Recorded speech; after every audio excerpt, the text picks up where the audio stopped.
Fame this is MSD bridal studio மாமூண்டு. இது ஒரு பிரைடல் பிளாக் தான். ஆக்சுவலாக இது வந்து கிறிஸ்டின் மேரேஜ். இது வந்து காஞ்சிபுரத்தில் தான் போய் பண்ணி கொடுத்துருந்தேன். பிரைட் வந்து செங்கல்பட்டு. அவங்க வரதுக்கு கொஞ்சம் லேட் ஆகும்னு சொல்லிட்டு சின்னதாக ஒரு வீடியோ எடுக்கலாம்னு சொல்லிட்டு எடுத்துகிட்டு இருந்தேன். அப்போ தான் டெக்கரேஷன்லாம் பண்ணிட்டு இருந்தாங்க. ஒரு ஃபியூ மினிட்ஸ் கழிச்சு ஃபுட் ப்ரொவைட் பண்ணியிருந்தாங்க. கொஞ்சம் அதை சாப்பிட்டு லைட்டாக அப்புறம் பிரைடு வந்துட்டாங்க. இதான் அவங்களுடைய பிஃபோர். கேர்ள்ஸ் வந்து அவங்களுடைய ஹேர்லேயே பண்ணது. எக்ஸ்டென்ஷன்லாம் எதுவும் வைக்கல.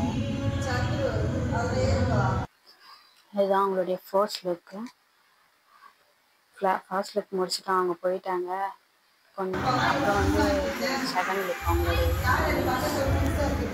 அப்புறம் அவங்களுடைய மேரேஜுக்கு டைம் ஆச்சு. ஹரிபரியாக பண்ணது இந்த லுக்கு. தேங்க்யூ ஃபார் வாட்சிங். அவங்க வந்து ரிவ்யூஸ் கொடுத்துருந்தாங்க, இதில் அட்டாச் பண்ணுறேன் பாருங்கள். தேங்க்யூ.